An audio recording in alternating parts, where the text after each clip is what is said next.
Hello, bachcho. Let us look into the question. The question says that A, B, C, D. We have to identify this diagram. That is of lab operon. So this is a diagram. You can see figure given to us, and हमें बताना है कि exactly ये A क्या है, B, C, and D. What are they called? So let us discuss it. The key concept is lab operon. तो जब भी कभी हम लैक ओपरॉन की बात करते हैं, it takes place in E coli and you can say simply prokaryotes, all the prokaryotes, जिसमें कि पॉलीसिस्ट्रॉनिक जीन देखने को मिलती है।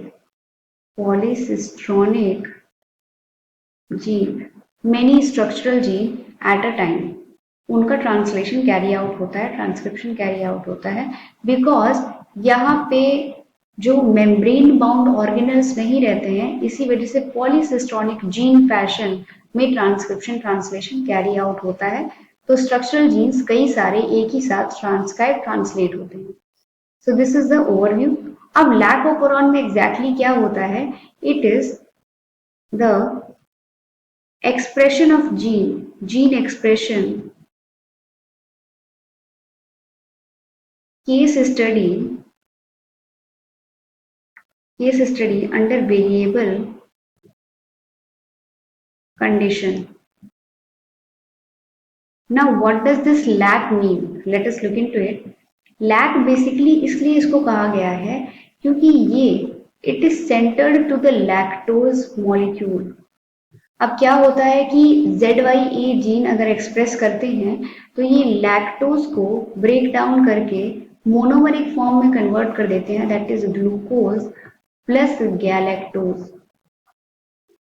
एंड ये इस वजह से हो पाता है due to the presence of an enzyme that is beta galactosidase. This is the main function. Apart from that, Y codes for permease and A codes for trans-acetylase. It codes for beta-gal and they are all structural gene. I की बात करें तो regulatory gene है जो कि repressor protein को code करता है और repressor प्रोटीन बाइंड करता है ऑपरेटर साइट पे. सो बेसिकली पहले हम ऑपरेटर साइट और डिफरेंट साइट्स के बारे में बात करें तो पहले तो ये रेगुलेटरी जीन प्रेजेंट है, उसके बाद प्रमोटर साइट प्रेजेंट रहता है जहाँ के आरएनए पॉलीमरेज बाइंड करता है और ट्रांसक्रिप्शन को कैरी आउट करता है. लेकिन अगर लैक्टोज नहीं है मीडियम में तो ये रिप्रेसर प्रोटीन जाके ऑपरेटर साइट पे बाइंड करता है और इस आरएनए पॉलीमरेज को आगे बढ़ने से रोकता है, जिसकी वजह से इन जीन्स की एक्सप्रेशन को वो हिंड्रेंस प्रोवाइड करता है. सो हम एक लैक ओपरॉन का हमने एक ओवरव्यू ले लिया. अब हम बात करेंगे एग्जैक्टली ये ABCD है क्या. A is for regulatory gene. It is present in this option also, this option also, and it is present in all the options that it is regulatory gene. That means it is an absolute term. B, which is this, B is promoter site or you can say promoter. It is not a structural gene, so these will be cancelled out.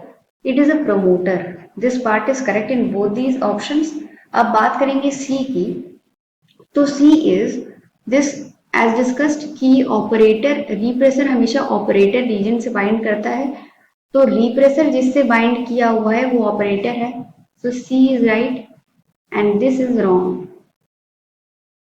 अब इसके आगे देखेंगे कि D क्या है. D हमने बात की कि स्ट्रक्चरल जीन्स हैं जिसकी वजह से ये conversion of glucose lactose into monomeric form that is glucose and galactose takes place और लैक्टोज का परमेबिलिटी को इनिशिएट करता है ये स्ट्रक्चरल जीन. तो this part constitute of structural gene.